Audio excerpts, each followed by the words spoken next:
9 दिसंबर 70 पुरुषार्थ का मुख्य आधार कैचिंग पावर।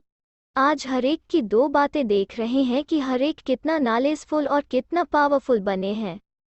उसमें भी मुख्य कैचिंग पावर हरेक की कितनी पावरफुल है यह देख रहे हैं। पुरुषार्थ का मुख्य आधार कैचिंग पावर पर है। जैसे आजकल साइंस वाले आवाज को कैच करने का भी प्रयत्न करते हैं, लेकिन साइलेंस की शक्ति से आप लोग क्या कैच करते हो? जैसे वो बहुत पहले के साउंड को कैच करते हैं, वैसे आप क्या कैच करते हो? अपने 5000 वर्ष पहले के दैवी संस्कार कैच कर सकते हो? कैचिंग पावर इतनी आई है, वो तो दूसरों की साउंड को कैच कर सकते हैं। आप अपने असली संस्कारों को सिर्फ कैच नहीं करते, लेकिन अपना प्रैक्टिकल स्वरूप बनाते हो। सदैव यह स्मृति में रखो कि मैं यही था और फिर बन रहा हूँ। जितना जितना उन संस्कारों को कैच कर सकेंगे उतना स्वरूप बन सकेंगे। अपनी स्मृति को पावरफुल बनाओ, अर्थात श्रेष्ठ और स्पष्ट बनाओ। जैसे अपने वर्तमान स्वरूप का, वर्तमान संस्कारों का स्पष्ट अनुभव होता है, ऐसे अपने आदि स्वरूपों और संस्कारों का भी इतना ही स्पष्ट अनुभव हो। समझा? इतनी कैचिंग पावर चाहिए। जैसे वर्तमान समय में अपनी चलन व कर्तव्य स्पष्ट और सहज स्मृति में रहती है, ऐसे ही अपनी असली चलन सहज और स्पष्ट स्मृति में रहे। सदैव यही दृढ़ संकल्प रहे कि यह मैं ही तो था। 5000 वर्ष की बात इतनी स्पष्ट अनुभव में आए जैसे कल की बात। इसको कहते हैं कैचिंग पावर। अपनी स्मृति को इतना श्रेष्ठ और स्पष्ट बनाकर जाना, भट्ठी में आए होना। सदैव अपना आदि स्वरूप और आदि संस्कार सामने दिखाई दे। अपनी स्मृति को पावरफुल बनाने से वृत्ति और दृष्टि स्वतः ही पावरफुल बन जाएंगी। फिर यह कुमार ग्रुप क्या बन जाएंगे? अनुकुमार अर्थात अनोखे। हरेक के दो नयनों से दो स्वरूप का साक्षात्कार होगा। कौन से दो स्वरूप? सुनाया था ना कि निराकारी और दिव्य गुणधारी, फरिश्ता रूप और दैवी रूप। हरेक ऐसे अनुभव करेंगे व हरेक से ऐसा अनुभव होगा जैसे कि चलता फिरता लाइट हाउस और माइट हाउस हो। ऐसे अपने स्वरूप का साक्षात्कार होता है। जब 5000 वर्ष की बात को कैच कर सकते हो, अनुभव कर सकते हो, तो इस अंतिम स्वरूप का अनुभव नहीं होता है। अभी जो कुछ कमी रह गई है वो उभर कर ऐसे अनुभवी मूर्त बनकर जाएंगे।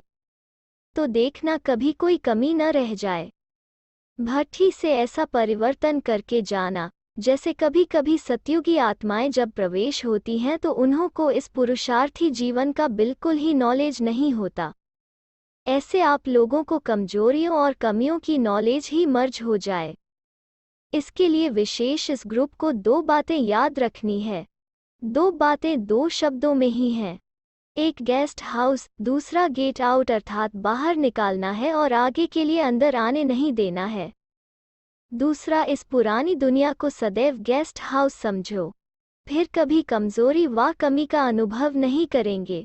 सहज पुरुषार्थ है ना, इस ग्रुप को कमाल कर दिखानी है, इसलिए सदैव लक्ष्य रखना है कि अब फिर 21 जन्म के लिए रेस्ट करना है।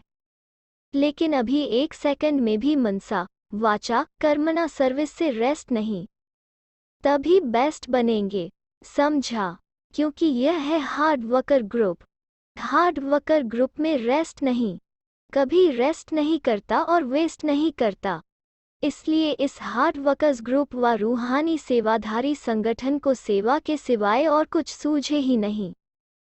यह है नाम का काम। यह भी याद रखना, सेवा प्रति स्वयं को ही ऑफर करना है, तब बाप दादा से ऑफरिंग मिलेगी। हार्ड वर्कर्स व रूहानी सेवाधारी ग्रुप को सदैव यह स्लोगन याद रखना है। समाना और सामना करना हमारा निशाना है। यह है इस ग्रुप का स्लोगन। सामना माया से करना है, न कि दैवी परिवार से। समाना क्या है? अपने पुराने संस्कारों को समाना है। नॉलेजफुल के साथ साथ पावरफुल भी बनना है, तभी सर्विसेबल बनेंगे। अच्छा, तिलक समारोह देख राज तिलक समारोह याद आता है? अभी यह तिलक संपूर्ण स्थिति में रहने के लिए है, फिर मिलेगा राज तिलक। यह तिलक है प्रतिज्ञा और प्रत्यक्षता का तिलक।